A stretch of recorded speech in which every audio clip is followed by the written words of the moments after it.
조금 늦어지니까 이런 문제가 생기긴 한데 네. 제가 보기에는 그렇습니다. 이 헌나 1번부터 5번까지 선고가 됐습니다. 네. 그런데 6번 박성재, 7번 조지호, 8번 윤석열, 네. 9번 한덕수입니다. 그렇죠. 이 선입 선출. 선입 선출도 있고요. 예. 이 6번부터 9번까지는 공통점이 뭐냐면 내란입니다. 예. 이분들이 내란에 관여했냐 안 했냐 예. 이 판단이 남아 있는데 예. 세트다 세트. 그렇죠. 예. 화요일 날 박성재 법무부 장관. 끝났거든요. 그렇죠. 박성재 화요일 법무부 끝났거든요. 예. 그러면 이제 네 사람에 대해서 어떻게 할 것인가를 결정해야 할 거 아닙니까? 예. 그런데 만약에 제가 한국 사람인데 한국 사람이냐 아니냐가 문제가 됐을 경우에 네. 먼저 제가 한국 사람을 판단해 놓고 그 다음에 손발도 한국 사람이냐 아니냐를 판단할 거 아닙니까? 그렇잖아요. 예. 그러면 대통령이 내란에 대해서 판단을 하는 게 중요하지 박성재나 한덕수나 조지호는 지금 신문 안 했습니다만 네. 이 사람들의 판결을 먼저 하고 예. 윤석열 할 수 없을 것 같아요.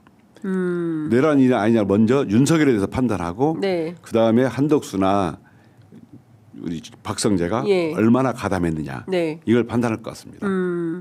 그런데 헌법재판소의 정영식 주심 재판관이 예. 기주장한 바 있으니 그것은 그 어떤 사건보다 최우선적으로 신속한 결정을 하겠다. 네.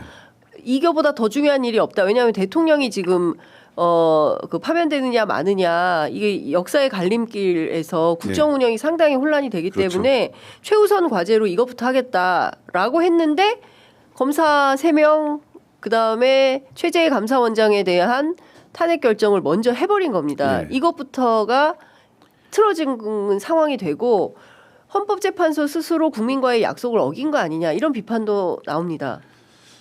제 경험으로 보면 네. 제가 검사실에 있으면 구속 사건이 있고요. 또 불구속 사건이 있습니다. 한 200~300건 된다. 한 달에 치면 네.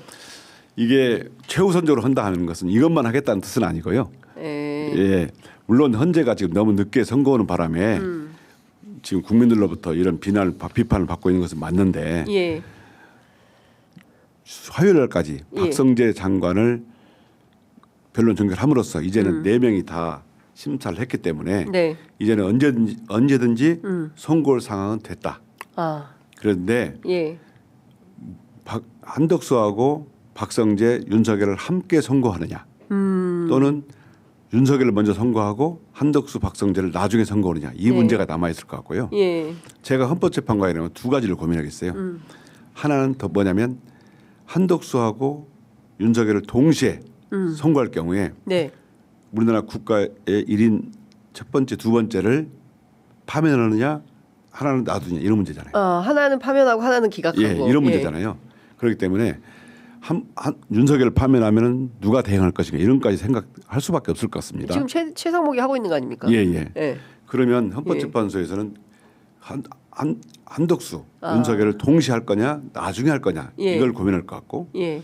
이제는 박성재는 사실 예. 중요한 문제는 아닐 것 같고요. 이미 끝났으니까 결국 4명에 대해서 선고 날짜만 잡으면 될 것 네. 같은데 결국 이게 과거 윤석열 이 특기가 있습니다. 절차상의 문제를 엄청 많이 딴지를 걸었어요. 과거에 본인 징계 사건에서. 본인 징계 사건 때 1심 판결문을 보면 예. 반절이 절차적인 문제입니다. 헌법소원도 물론 했을 뿐만 아니고 제척, 기피, 회피 뭐 엄청 많이 신청해가지고 제가 세어보니까 13가지 정도로 기억을 하거든요. 절차 문제를 예. 삼은 게. 제가 예. 판단하기에 이건 법리적으로 보나 증거법적으로 보나 국민들이 실시간으로 봤기 때문에 탄핵 기각을 쓸 수가 없어요. 재판관들. 써지지도 않을 것 같아요. 예. 다만 그 절차적인 문제를 예. 가지고 자꾸 따져. 트집을 잡으니까. 국회의원들이 예. 각하해달라고 하잖아요. 이건 예. 절차적인 문제를 자꾸 시비 걸잖아요. 예. 그 절차적인 문제를 답하느라고 시간이 좀 많이 걸리는 거 있는 걸로 네. 판단이 됩니다.